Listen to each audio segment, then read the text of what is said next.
لا حول ولا قوة إلا بالله العلي العظيم أعوذ بالله من الشيطان الرجيم بسم الله الرحمن الرحيم الحمد لله رب العالمين والصلاة والسلام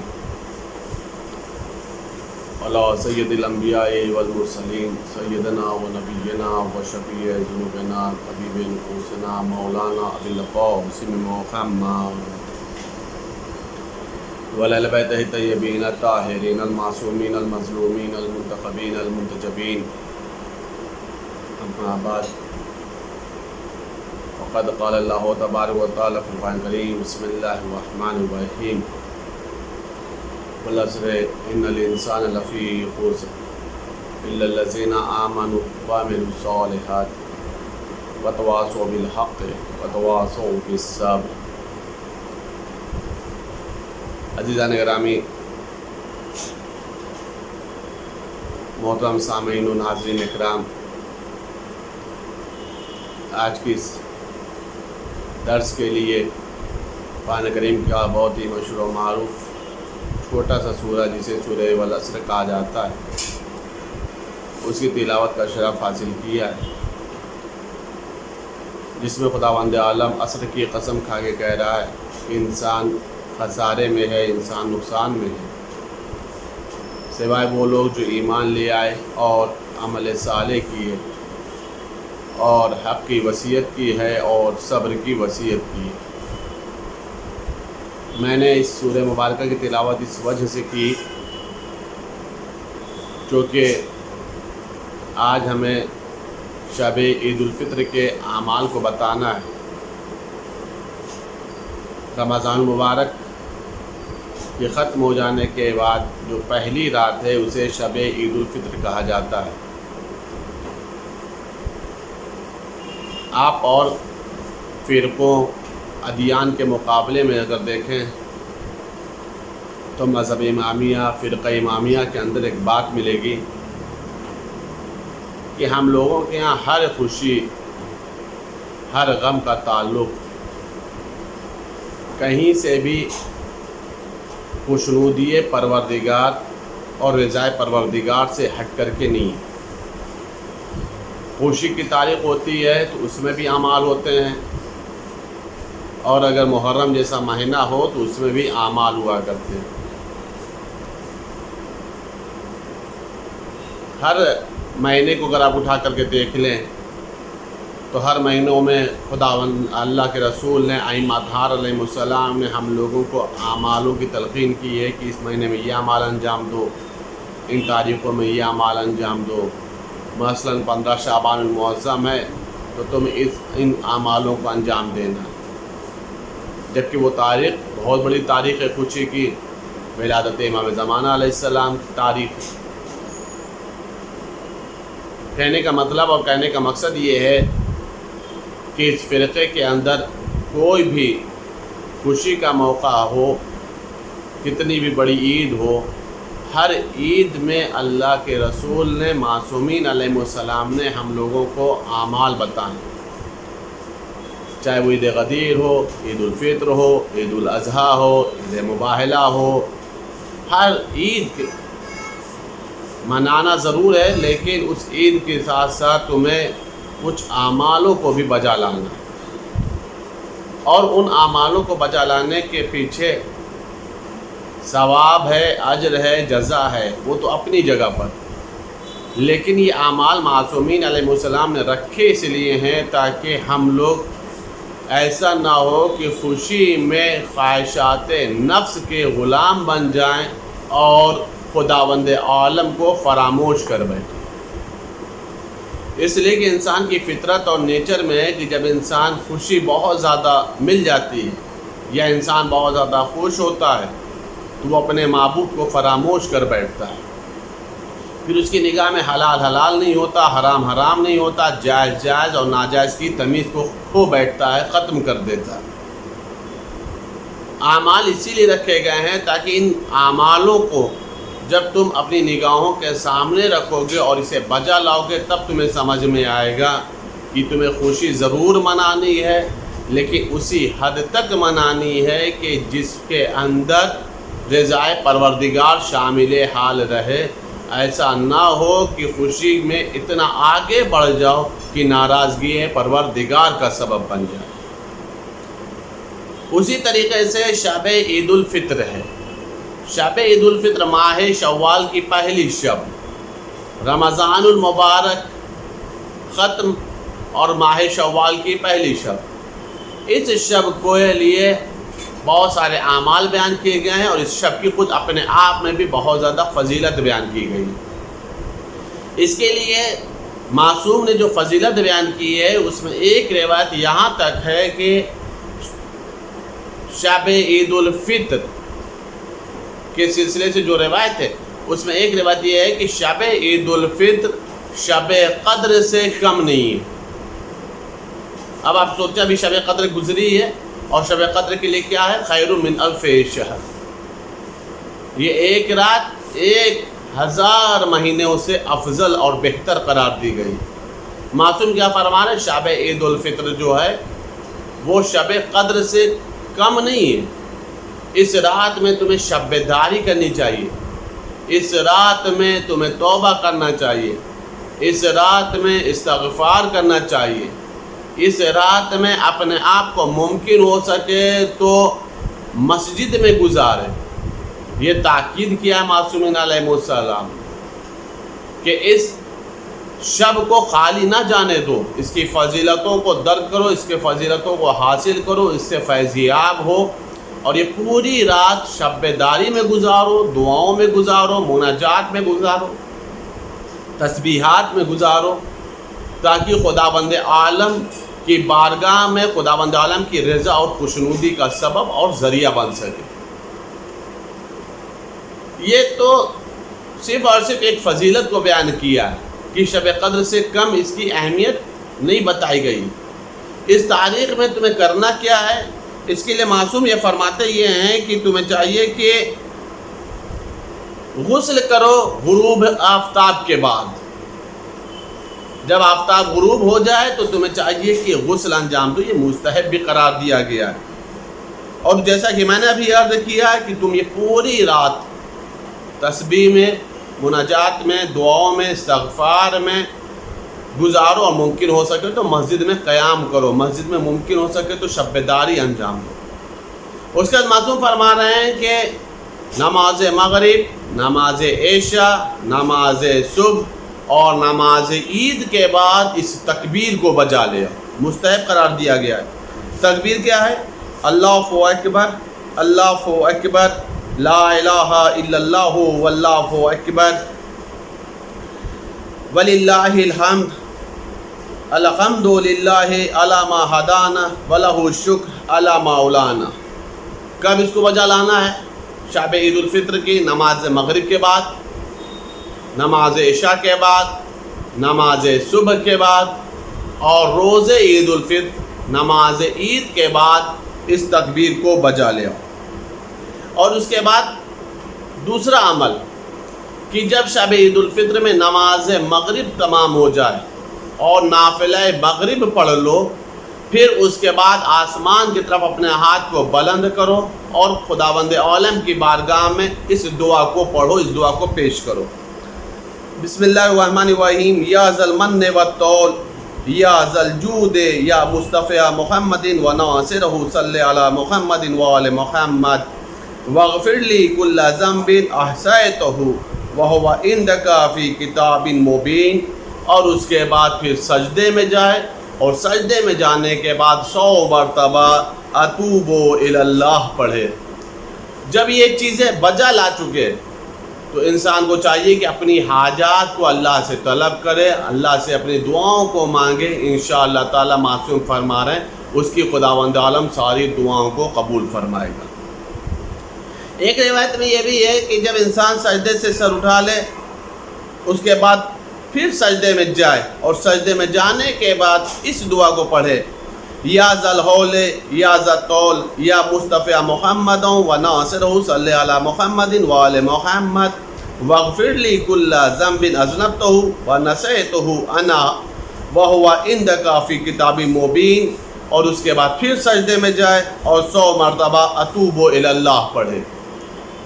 زیارت حضرت امام حسین علیہ السلام پڑھے، اس کی بھی بہت زیادہ فضیلت وارد ہوئی ہے۔ کب؟ شب عید الفطر اور روز عید الفطر۔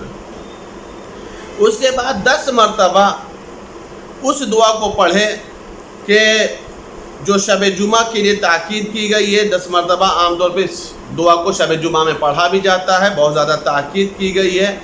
معصوم فرماتے ہیں کہ 10 مرتبہ اس دعا کو پڑھو، یا دائم الفضل علی البریہ، یا باسط الیدین بالعطیہ، یا صاحب المواہب السنیہ، صلی علی محمد وآلہ خیر الورى سجیہ، واغفر لنا یا ذا العلا فی ہذہ العشیہ۔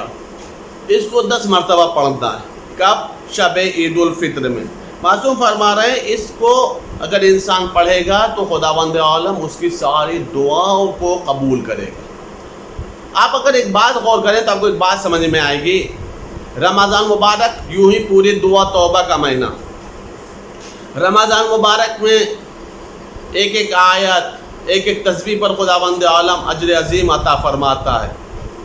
اور اس کے بعد جب مہینے کی شروعات ہو رہی ہے اگلے مہینے کی، تو اس کی بھی شروعات جو ہو رہی ہے تسبیحات سے ہو رہی ہے، بندگی پروردگار سے ہو رہی ہے، دعاؤں کے ذریعے سے ہو رہی ہے۔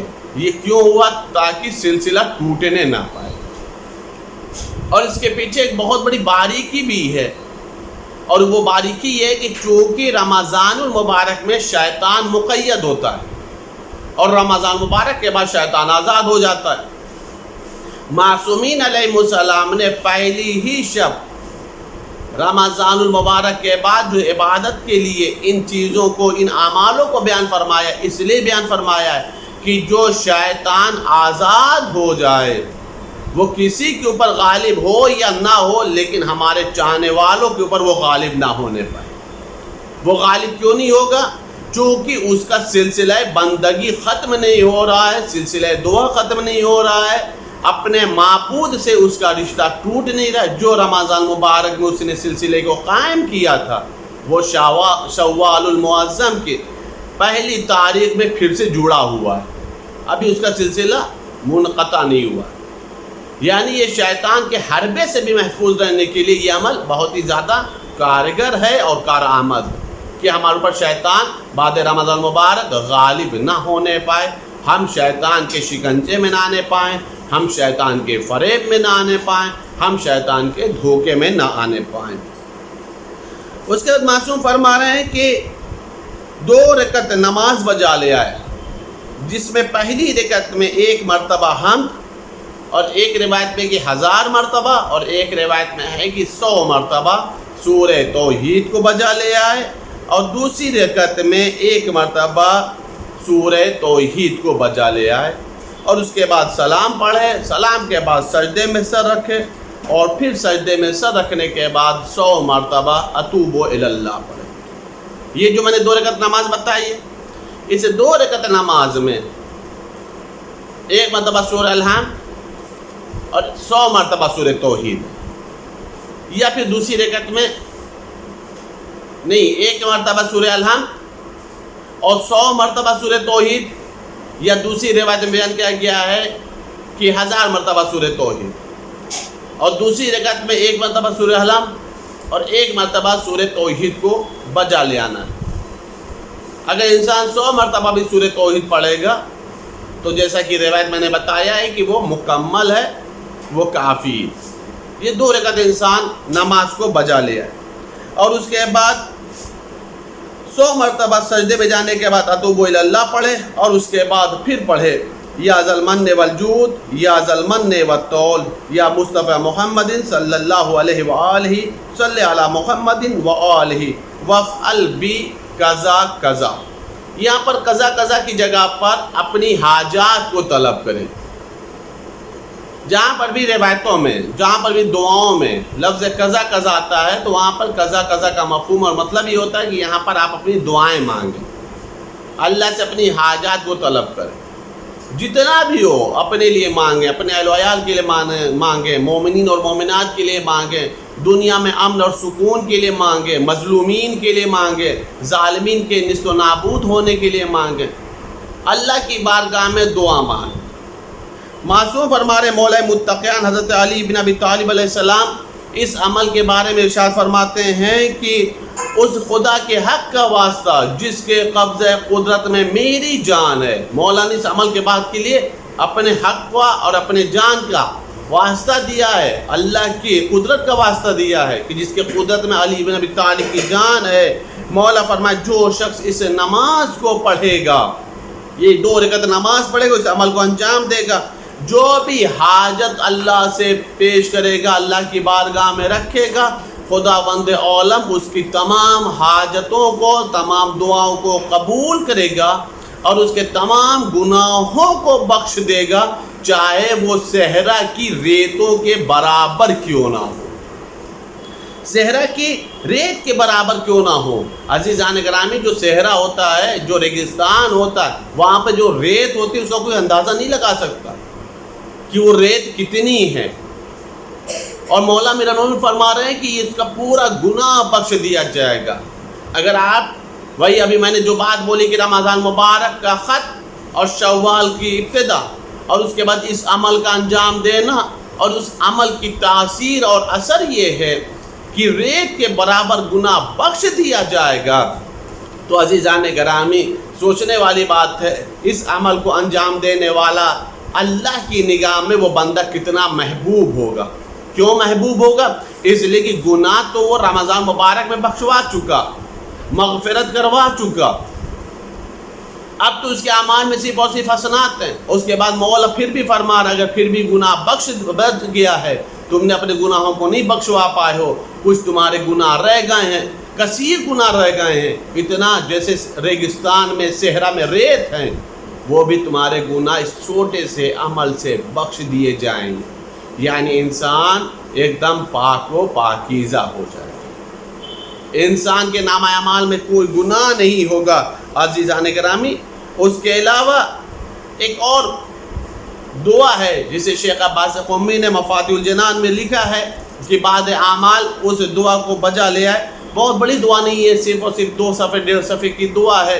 اس دعا کو پڑھیں اور اللہ کی بارگاہ میں دعا کریں کہ خداوند عالم عمل کرنے والوں کی تمام دعاؤں کو قبول فرمائے اور ہماری بھی تمام دعاؤں کو قبول فرمائے. ہم آپ سب کے لیے اللہ کی بارگاہ میں دعا کرتے شب عید الفطر کے واسطے سے، رمضان مبارک کے واسطے سے، اہل بیت کے واسطے سے کہ میرے معبود ہم سب کی تمام دنیاوی اخروی حاجتوں کو شرف قبولیت عطا فرما. میرے معبود ہم سب کے رزق و روزی میں اضافہ فرما. میرے معبود ہم سب کی تمام طرح کے رنج غم دکھ درد کو دور فرما. ہم سب کے تمام طرح کی پریشانیوں کو دور فرما. کائنات کے جتنے مظلومین ہیں میرے معبود ان کی حمایت اور نصرت فرما. کائنات میں جتنے بھی ظالمین جس قسم کے بھی ان سب کو نیست و نابود فرما. میرے معبود ہم سب کے تمام اعمال کو قبول فرما. تمام محرومین کے تمام اعمال کو قبول فرما. ہم سب کے تمام گناہ کبیرہ کو معاف فرما، گناہ صغیرہ کو معاف فرما. تمام محرومین کے درجات کو بلندی عطا فرما. جتنے بیمار ہیں ان سب کو شفا کلی اور صحت کاملہ عطا فرما. اس وبائی مرض میں جو لوگ مبتلا ہیں انہیں صحت کاملہ عطا فرما. تمام مولا کے چاہنے والوں کو اس وبائی مرض سے محفوظ رکھ. میرے معبود تجھے واسطہ ہے محمد وآل محمد کا، ہم لوگوں کے عمل سے وقت امام کو راضی اور خوشنود فرما. امام زمانہ کو سلامتی عطا فرما. امام زمانہ کے دور میں تعجیل فرما.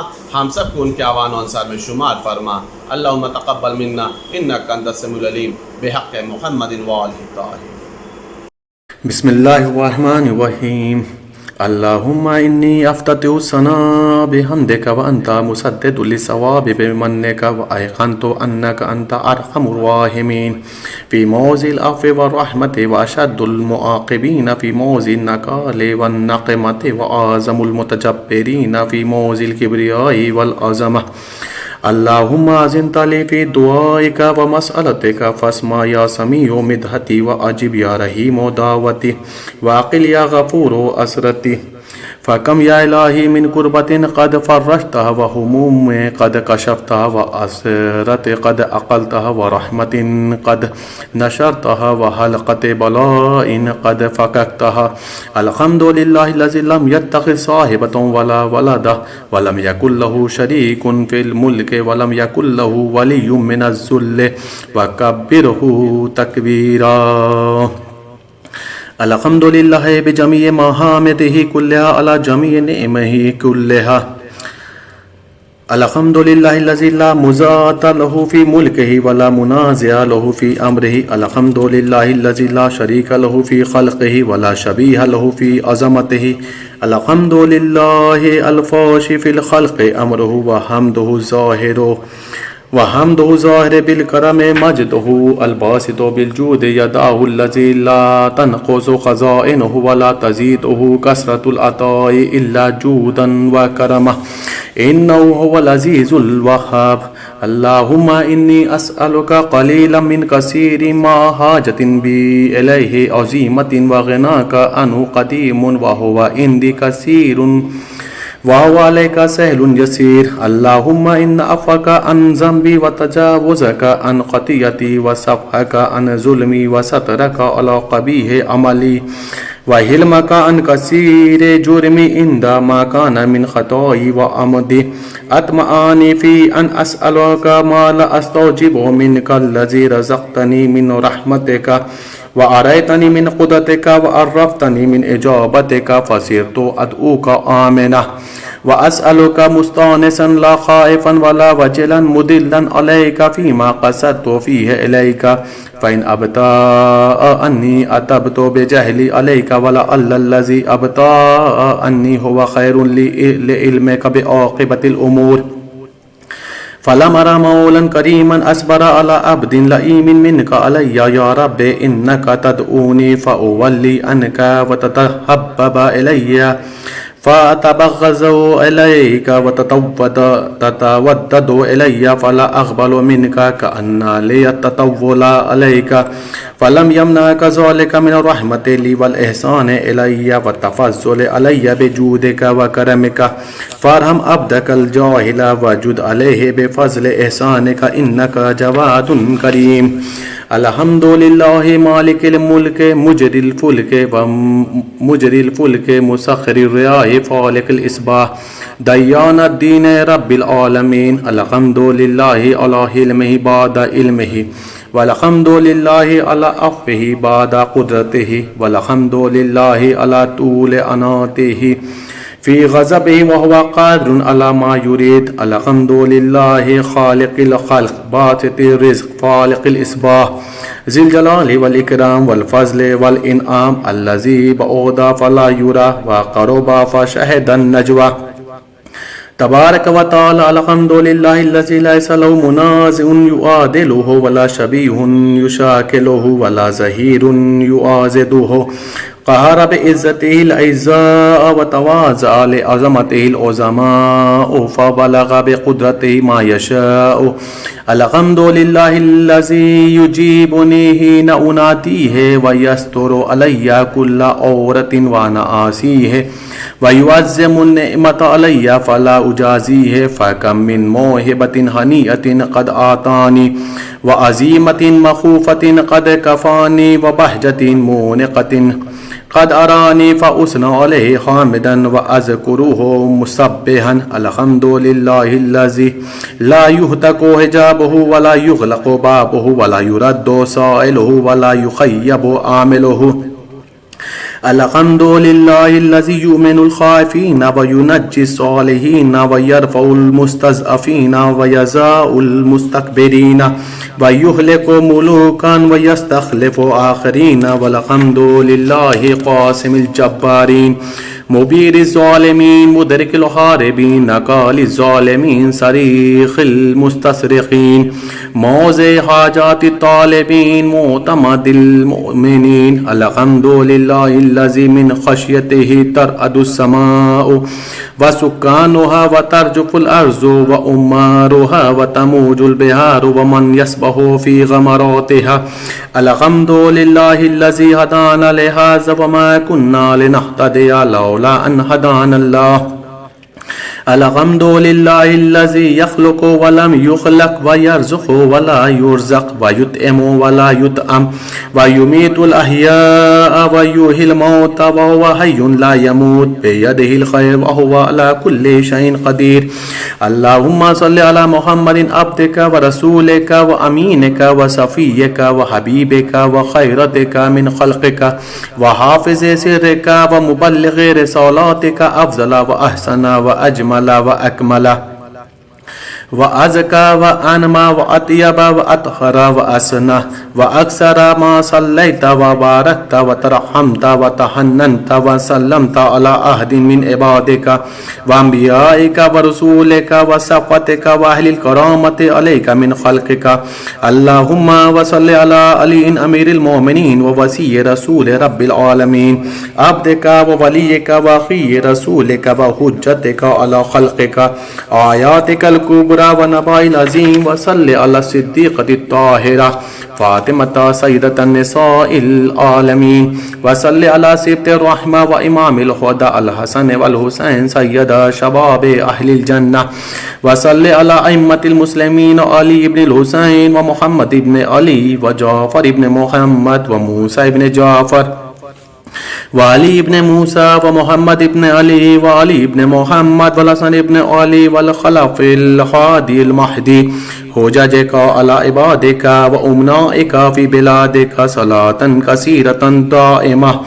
اللهم وصل على ولي أمرك القائم المؤمل والعدل المنتظر وحفه بملائكتك المقربين وأيده بروح القدوس يا رب العالمين. اللهم اجعله الداعي إلى كتابك والقائم بدينك استخلفه في الأرض كما استخلفت الذين من قبله.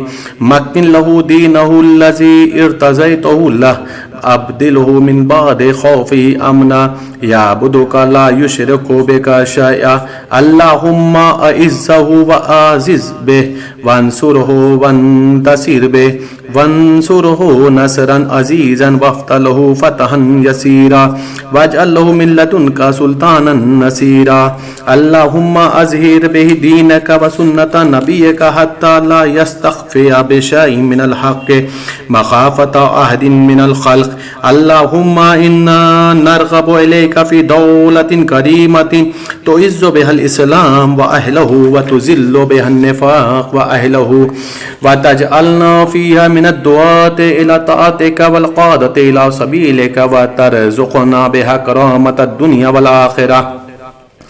اللهم ما عرفتنا من الحق فحملناه وما قصرنا عنه فبلغناه. اللهم المم به شاسنا واشعب به صدعنا وارتق به فتقنا وكسر به قلتنا وعزز به ذلتنا واغن به عائلنا واقض به عن مغرمنا وجبر به فقرنا وسد به خلاتنا ويسر به أسرنا وبيئز به وجوهنا وفك به أسرنا وأنجه به طلبتنا وأنجز به مواعيدنا واستجب به دعوتنا وآتنا به سولنا وبلغنا به من الدنيا والآخرة أعمالنا وآتنا به فوق رغبتنا يا خير المسؤولين وأوصى الموتين.